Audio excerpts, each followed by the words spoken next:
వేరు నేను అనుకోవడం అయితే ఆయన ఎక్స్ప్లెయిన్ చేయలేకపోయారు అనుకుంటున్నా. వైసీపీ కార్యకర్త అభిమాని వాళ్ళ సంక్షేమ పథకాల గురించి నేను అనుకోను. వాళ్ళ గురించి అనుకోను నేను. గ్రౌండ్ లెవెల్లో ఏమవుతుందంటే 60-40 ఫార్ములా బిగిన్ అయింది మళ్ళీ. వైసీపీకి సంబంధించిన వాళ్ళకి తెలుగుదేశం నాయకులు పనిచేసి పెడతారు లోకల్ కాంట్రాక్ట్లో, లేకపోతే లోకల్లో ఇసుక వాటిట్లోనో ఇట్లాంటి వాటిట్లో క్యాష్ తీసేసుకుంటారు. ఇప్పుడు ఫర్ ఎగ్జాంపుల్ గనులు ఉన్నాయండి, తెలుగుదేశం వాళ్ళకి గనుల మీద అనుభవం తక్కువ, ఓ 10-20% మంది ఉంటారు గనులోళ్ళు.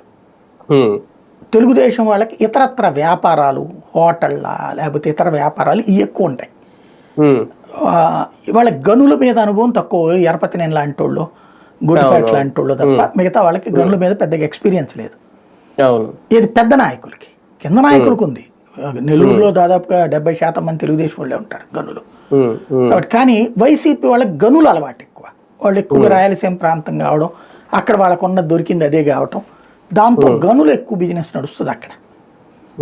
ఇప్పుడు ఈ గనుల్లో ఇప్పుడు ఫర్ ఎగ్జాంపుల్ అక్కడ నెల్లూరు జిల్లాలో వేమిరెడ్డి చేతికి అప్పచెప్పారు అదంతా కూడా. ఆయన ఏదో ఫ్యాక్టరీ పెట్టేసి వీళ్ళందరినీ అమ్మాలనేసి, వాళ్ళు ఎవరు అమ్మను అమ్మంటున్నారు. ఇప్పుడు మేము తవ్వం అమ్మం అంటున్నాడు. ఎందుకు నేను చెప్పిన రేటుకి మీరు అమ్మాల్సిందే అంటే అతను చేయను అంటున్నారు. కానీ అక్కడ ఎవరు వీళ్ళనేది అందులో వైసీపీ వాళ్ళు ఉన్నారు అని వీళ్ళు చెప్తారు.